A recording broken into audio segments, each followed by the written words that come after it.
Heya, it's Sydney, and I am here to talk us through it for Wednesday, March 19th, 2025. It is Mercury's day.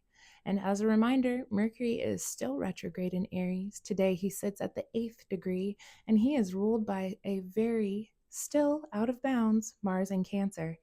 Not in the greatest of condition, but he is at least going forward. Thank goodness. So people are still feeling pretty fired up and spicy. I love that word so much because I really do think that that's kind of the tip of the Aries spear.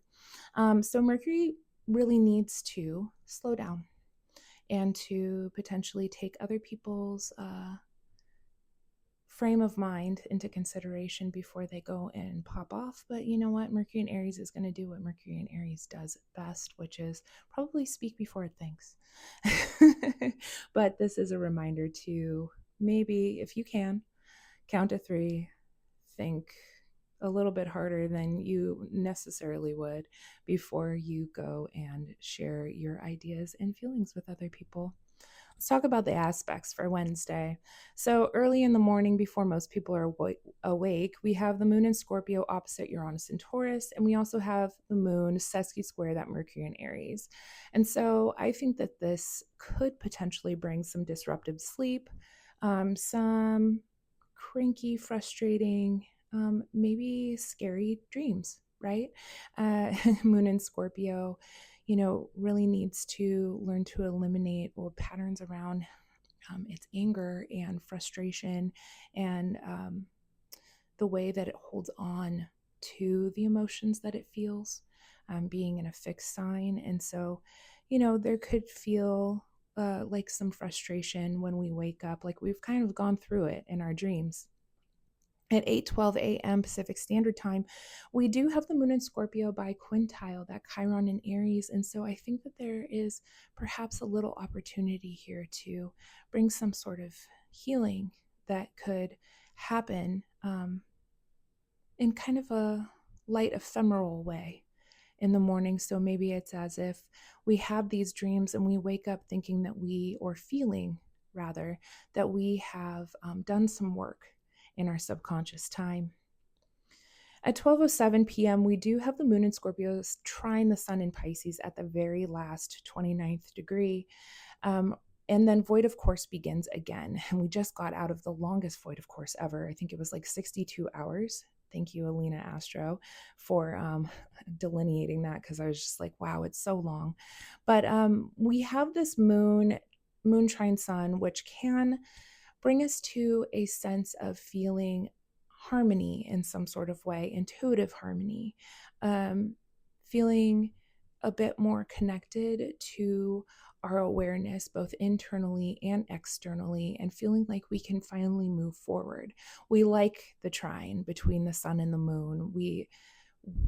We can use that as a working aspect in order to get some things done. And so I think there is kind of a call to do some emotional work here, being in the more watery, right? Intuitive, spiritual, emotional sorts of signs. Not to say that you can't use this aspect to get other things done in your day, because it is Wednesday, you're probably at work. So know that during the middle of the day is probably where you're going to feel like you can actually get some stuff done, albeit a bit in a dreamy sort of way. Right after that aspect, we do have the moon in Scorpio trine Neptune in Pisces. So again, this is, a working aspect around getting and completing like your goals and dreams.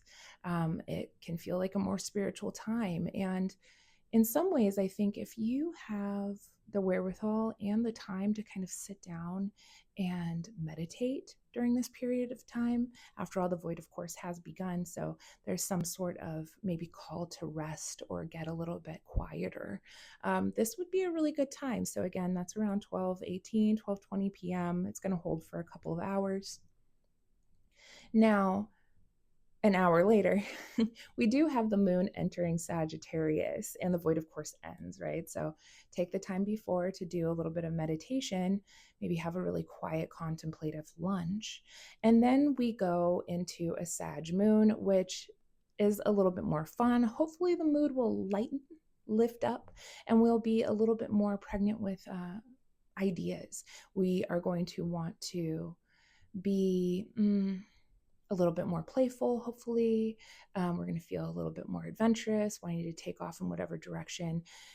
Brings us to a sense of clarity and purpose around how we're connected with everything, that kind of Sagittarian way. So I like the moon in Sag. It's always very playful. It's still very fiery, being in a fiery sign. There can be some passion here, and there can also be a little bit of self-righteousness too. And so there could be, in some of the work that we've done while the moon was in Scorpio, that we have come to a sense of, and I was right. And so the moon in Sag might bring us to that. And so the caution here is to maybe not be very self-righteous, and we will have some trines coming up later in the day with the moon, or not later in the day, the next day, where the moon is going to trine some of those fiery planets, and so we're going to be a little bit fired up. But I digress. Let's continue talking about Wednesday. The biggest aspect of the day at 4:30 p.m. Pacific Standard Time is that the sun is going to meet up with Neptune in Pisces at the very, very last degree. And this is, it's a big deal. It's the very last time that they're going to meet up like this, with the sun meeting up Neptune in Pisces, especially at that very last degree, for who knows how, like 164 years, I think the cycle of Neptune is. And so I think that this really puts a highlight, the sun, right, illuminating all of the dreams and all of the visions and all of the delusions and all of the illusions that we are working with before we go into our very new dream when Neptune enters enters Aries in just a few days' time. So I would say pay attention to what big dreams are brought into your conscious awareness today. 7:52 p.m., we have the moon in Sag sextile Pluto in Aquarius. And I think that this will potentially allow us to connect with what was brought to our awareness, now that we can feel into what we need to do in order to connect ourselves to that dream and to the people, right? And to our community. I think that there's something about that. The moon, when it touches Pluto, as a reminder, it is being asked to go deeper, to eliminate something, there can be a hint of obsession. There can be a expression of intensity, right? The moon in Sag wanting and needing its freedom to go do what it wants is now really intensely feeling that need, but also potentially is being asked to release some of the unhealthy behaviors around that in order for it to really connect more to its group, to its community, right? Pluto and Aquarius. So I like that transit personally. I think it just asks us to get a little bit deeper and to ask deeper philosophical questions around the ways that we are connecting to the world around us. Late night, 10:30 p.m., we have the moon in Sag sesqui-square, that Mars in Cancer. And so this is a frustrating aspect. I think it's almost like we know how we want to go forward, but we can't yet, right? Sesqui-squares, feeling like you've hit a brick wall or you're hitting your head against a wall, like, oh, I just want to get there, but I can't get there yet. And so it's a little bit of a cranky aspect. It is a minor, quote unquote, minor aspect. And so my advice, because I am a sleepy girl as a Taurus, go to bed before this. I don't know, sleep it off because we have a big day tomorrow. So without further ado, I hope that talked you through it and that your middle of your day is very productive, and I'll see you tomorrow. Take care.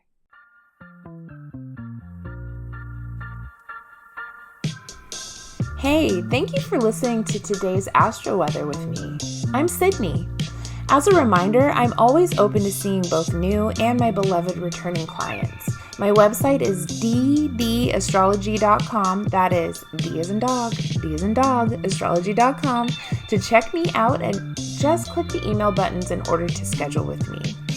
If you're into a more conversational feel with your podcast and content, I have a podcast called BS Astrology with my fellow Mercurial Mommy Bender, and we put out episodes every Sunday for the week.